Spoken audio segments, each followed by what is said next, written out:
तो hello guys, कैसे हैं आप सब लोग। तो विलेन सिस्टम के एपिसोड 1 के साथ हाजिर हूँ। तो बिना वक्त जाए के वीडियो को शुरू करते हैं। तो कहानी की शुरुआत में हमें एक छोटी सी लड़की को दिखाया जाता है जो कि एक शॉपकीपर के पास आके कहती है, प्लीज आप मेरे भाई को बचा दो, इसके बदले मैं आपके लिए कुछ भी कर सकती हूँ। जिसे सुनने के बाद वो शॉपकीपर उस लड़की को कहती है, तुम भिखारी गई कि तुम्हारे पास मेडिसिन खरीदने के लिए कोई भी पैसे नहीं है, इसीलिए तुम मेरी दुकान के पास से दूर रहो। जिसे सुनने के बाद वो लड़की रोना शुरू कर देती है और उस औरत से कहती है, मेरे भाई को कुछ बुरे लोगों ने मिलकर मारा है, जिसकी वजह से मेरे भाई की हालत बहुत ही ज्यादा खराब है, इसीलिए प्लीज आप मेरी मदद कीजिए। लेकिन वो औरत उस लड़की की कोई भी बात नहीं सुनती और उसकी तरफ एक ब्रेड को फेंकते हुए कहती है, तुम यहाँ से चले जाओ, तुम्हारी वजह से मेरे बिजनेस में अफेक्ट पड़ रहा है, क्या तुम इसे अफोर्ड कर सकते हो। और सच तो यह है कि अब तुम भिखारी लोग ज्यादा से ज्यादा बेशरम होते जा रहे हो। और तुम लड़की, तुम दिखने में तो अभी काफी ज्यादा यंग लगते हो, और मैंने तुम भिखारियों के बारे में बहुत कुछ सुना है। मैंने सुना है कि तुम अपने पेट को पालने के लिए अपने शरीर तक को बेच देते हो। ये बात सुनने के बाद वो लड़की जोर जोर से रोना शुरू कर देती है और तभी हमें दिखाते हैं उस लड़की की आंसू के बूंदे जाके हमारे मेन कैरेक्टर के ऊपर गिरती है। और फिर सीन चेंज होता है, हमें अर्थ का सीन दिखाया जाता है जहाँ पे कुछ गुंडे मिलकर एक लड़की के साथ बदतमीजी कर रहे होते हैं, जबकि उस गुंडे का दूसरा पार्टनर वहाँ पे खड़े होकर जितने भी लोग ये तमाशा देख रहे हैं उनसे कहता है, कोई भी यहाँ से हिलने की कोशिश मत करना,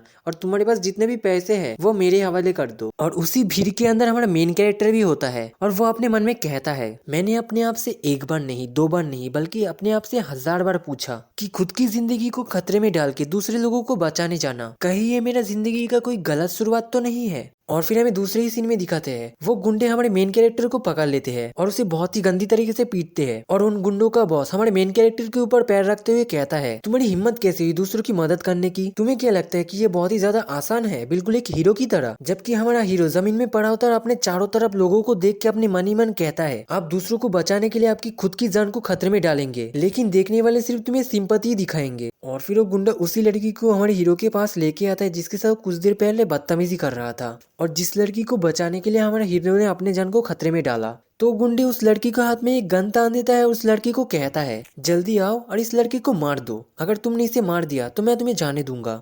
ये सुनने के बाद वो लड़की भी घबरा जाती है, जबकि हमारा हीरो उस लड़की से कहता है, हे आखिर ये तुम क्या कर रहे हो, तुम उसकी बात का यकीन मत करो, मैंने तुमसे कहा था ना कि मैं तुम्हें बचाऊंगा। लेकिन वो लड़की हमारे हीरो की बात नहीं सुनती और फिर हमें दिखाते हैं वो लड़की गोली चला देती है, जिसके बाद हमारे हीरो की मौत यहीं पे हो जाती है। तो हमारा हीरो मरते मरते कहता है, अगर इस जिंदगी में मुझे कभी दोबारा जन्म लेने का मौका मिले तो मैं एक हीरो बनने से ज्यादा एक विलेन बनना ज्यादा पसंद करूंगा। और फिर सीन चेंज होता है, उसी लड़की को दिखाया जाता है जो कि एपिसोड की शुरुआत में एक शॉपकीपर से भीख मांग रही थी ताकि वो उसके भाई को बचा सके। तो इस लड़की का नाम सिनर है और ये हमारे मेन कैरेक्टर की बहन है। और हमारा मेन कैरेक्टर अभी जिस लड़के के बॉडी में आया है उस लड़के का नाम सुसिन है। तो सिनर उसके भाई सुसिन से कहती है, भाई आप अपनी आंखें खोलिए और देखिए, आज मुझे एक गर्मा गर्म बन मिला है। लेकिन सुसिन सिनर की बात का कोई भी जवाब नहीं दे पाता क्योंकि वो बेहोश है।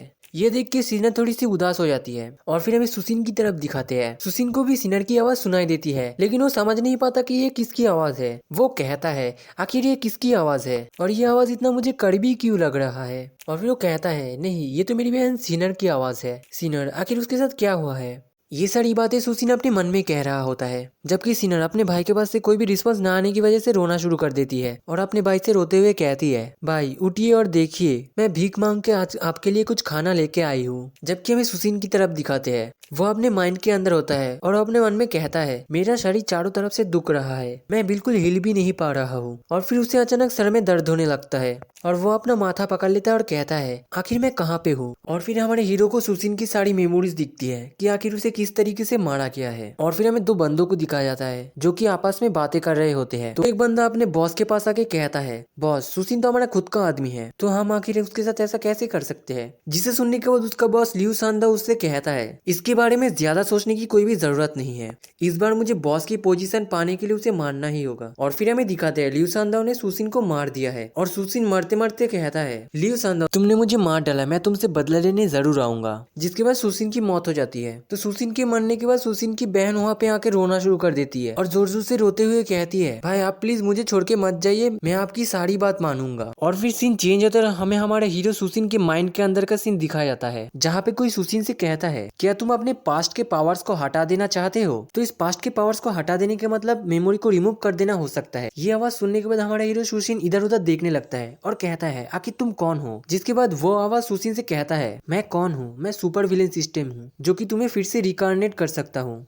और फिर हमें सुसिन के माइंड के बाहर का सीन दिखाया जाता है, जहाँ पे कोई सुसिन के घर के गेट को लात मार के खोल के अंदर आता है और वहाँ पे दो बंदे होते हैं। तो उनमें से एक मोटा बंदा सुसिन की बहन सिनर से कहता है, तुम अपनी बकवासी बातें बंद करो और जल्दी से हमारे साथ चलो, हमने तुम्हें कुछ शराब और पैसों से एक्सचेंज कर लिया है। जबकि उस मोटे वाले बंदे के पास वाला बंदा साइड से कहता है, हमारे बॉस ने सही कहा था कि ये छोटी लड़की यहीं पे हो सकती है। तो बंदा फिर से सिनर से कहता है, छोटी बच्ची तुम हमारे साथ चलो, हम तुम्हें एक मजेदार जगह पे ले जाएंगे और अगर तुम यहीं पे रहोगे तो तुम ज्यादा दिन जिंदा नहीं रह पाओगे। तो उस बंदे की बात सुनने के बाद सिनर उस बंदे से कहता है, मेरे भाई ने मुझे किसी भी अनजान लोगों के साथ कहीं पर भी जाने के लिए मना किया है, इसीलिए मैं यहीं पे रहूंगा।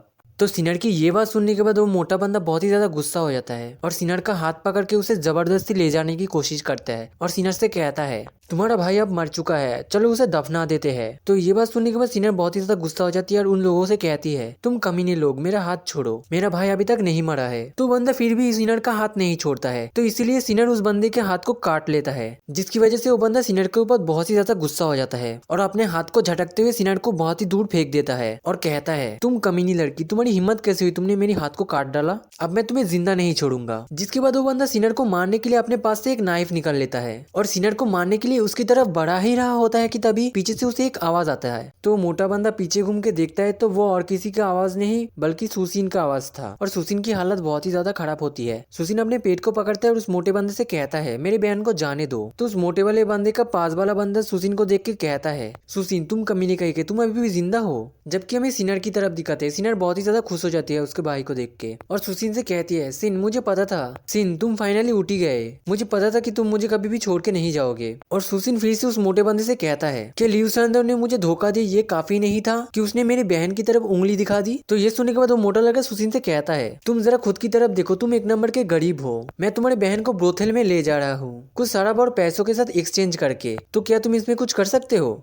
तो ये सुनने के बाद सुसिन अपना तलवार को उठा लेता है और सिनर के सामने आके खड़ा हो जाता है और उन लोगों से कहता है, मैं सुसिन, मैं प्यार और रिलीजियंस में सबसे ज्यादा यकीन रखता हूँ और मैंने आज तक कभी भी किसी का नुकसान नहीं किया है। तुम कमीने लोगों ने मुझे बार बार नुकसान पहुंचाने की कोशिश की है, लेकिन तब मैं चुप था, लेकिन इस बार तो तुम इस छोटी बच्ची को परेशान करने के लिए चले आए हो। तो सुसिन की बात सुनने के बाद वो मोटा बंदा बहुत ही ज्यादा गुस्सा हो जाता है और सुसिन से चिल्लाते हुए कहता है, तुम मुझे लोहे के एक छोटे से टुकड़े के साथ डराने की कोशिश कर रहे हो, क्या तुम्हें मैं शकल से बेवकूफ दिखता हूँ। तो ये सुनने के बाद सुसिन उस मोटे बंदे के पास जल्दी से जाके खड़ा हो जाता है और वो मोटा बंदा भी थोड़ा सा अपने तलवार को बाहर निकल के सुसिन को डराने की कोशिश करता है, लेकिन सुसिन उस मोटे लड़के की इस हरकत को देख के हंसने लगता है और अपने तलवार के एक ही अटैक में उसे मार देता है। जिस देखने के बाद उस मोटे वाले का दूसरा पार्टनर डर जाता है और अपने मन में कहता है, ऐसा कैसे हो सकता है, एक ही अटैक में उसे मार डाला। जबकि सुसिन की तरफ हमें दिखाते हैं, सुसिन उस लड़के को देख के हंसने लगता है। तो ये देखने के बाद वो बंदा डर जाता है और वहां से भागने की कोशिश करता है। तो उस बंदे को इतनी जोर से भागते देख सुसिन भी उस बंदे के पास चला जाता है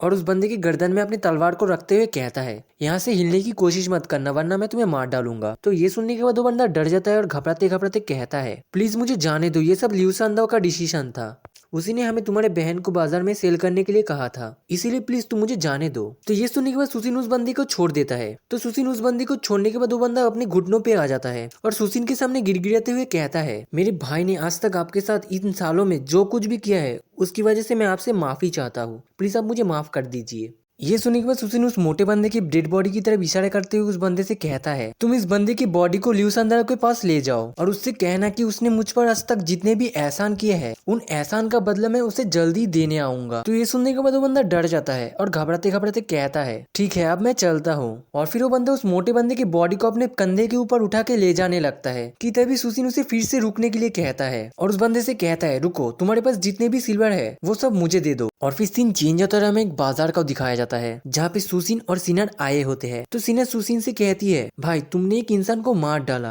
तो ये सुनने के बाद सुसिन सिनर से कहता है, नहीं सिनर, मैंने बस उन लोगों को एक सबक सिखाया है ताकि वो हमें फिर से दोबारा बुली ना कर सके। तो ये सुनने के बाद सिनर सुसिन से कहती है, तुम मुझे बेवकूफ नहीं बना सकते, अब मैं कोई 3 साल की छोटी बच्ची नहीं हूँ, मुझे पता है कि तुम मुझे बस प्रोटेक्ट करना चाहते थे, लेकिन इन दिनों में जब तुम्हारी तबीयत बहुत ही ज्यादा खराब थी मुझे बहुत सारे बुरे लड़कों ने बुली किया है, लेकिन मैं फिर भी उन लोगों से नहीं घबराई। तो ये सुनने के बाद सुसिन सिनर की माथे पे हाथ रखते हुए उसे कहता है, तुम्हें अब चिंता करने की कोई भी जरूरत नहीं है, अब मैं आ चुका हूँ, अब तुम्हें कोई भी बुली नहीं करेगा। और फिर सुसिन एक औरत के पास आके उससे कहता है, मिस वांग, मैं कुछ काम की वजह से यहाँ से बाहर जा रहा हूँ, मेरे आने तक क्या आप मेरी बहन सिनर के ध्यान रख सकते हैं। तो ये सुनने के बाद मिस वांग सुसिन से कहती है, लड़के, सोसाइटी अब बहुत ही ज्यादा खराब है, इसीलिए तुम भूल मत जाना कि तुम्हारी एक बहन भी है। तो ये सुनने के बाद सुसिन मिस वांग से कहता है, सोसाइटी तो डेंजरस है ही, लेकिन उससे भी डेंजरस है लोगों का दिल, लेकिन अब वो चिंता करने की कोई भी जरूरत नहीं है। और ये कह के सुसिन वहां से जाने लगता है। तो सिनर सुसिन से कहती है, जल्दी से घर वापस आ जाना। तो सुसिन भी अपने हाथ को आगे की तरफ करते हुए चला जाता है। तो यहीं पे इस एपिसोड का एंड होता है। तो मिलते हैं इसके नेक्स्ट एपिसोड में, तब तक के लिए बाय।